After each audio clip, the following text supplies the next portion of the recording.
Hi, this is Shu with a review of the Reebok energylux driftium 2. It's a really long name, and they don't even mention the cushioning that's being implemented in the model called the fuel foam. It's different from the fuel cell used in the Kawhi Leonard New Balance shoes because you don't really feel much in that shoe. It's just hard as rock.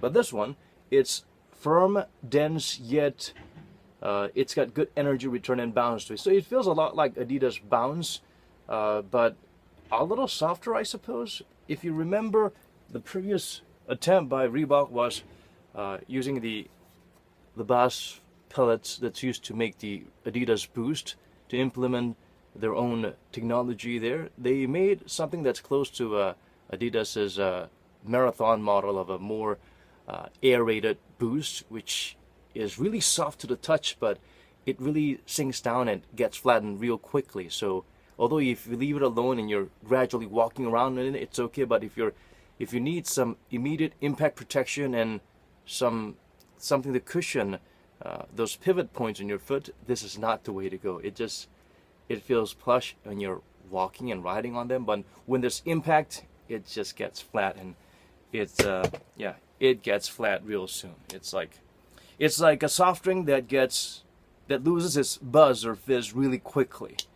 Sort of like the new Pepsi Max. It feels like it's got a lot of gas, but once you pop it open and you start drinking, it feels a lot flat. Something like that. The fuel foam used in the Driftium 2 is, as I mentioned, it feels a lot like Bounce, but a little bit of a softer version of Bounce. So it's good. It feels good. It feels good, but it's very low to the ground at the same time. So if you like that kind of a sensation while you're playing your tennis or basketball, that's good. It's got a decent heel cup. The padding around the ankle is good, minimal and good. The upper is breathable yet firm enough to provide a decent amount of lockdown. The traditional Reebok logo is implemented to help with the lockdown and provide some anti-inversion protection there. The outsole is pretty interesting. It's got that pattern that reminds me of the Adidas Crazy Light Boost, which had a pattern that's durable to lateral movements, but it didn't seem to provide a lot of traction when you're moving forward, backward, or stopping or propelling yourself forward. But the interesting thing is this actually has deep grooves laterally to provide that additional traction. At the same time, it's dissected.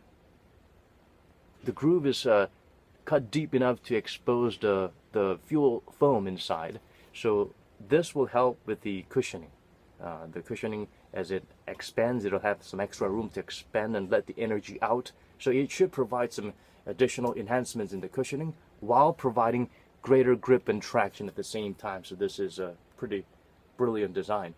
The durability seems good. As you can tell, the rubber is quite thick.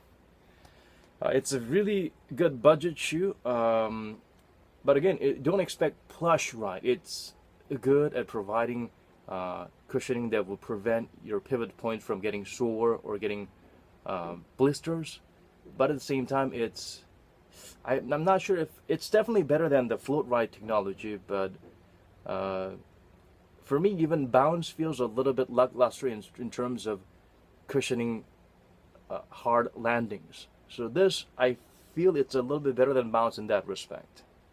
It only weighs about 310 grams for a size 9, so it's pretty lightweight.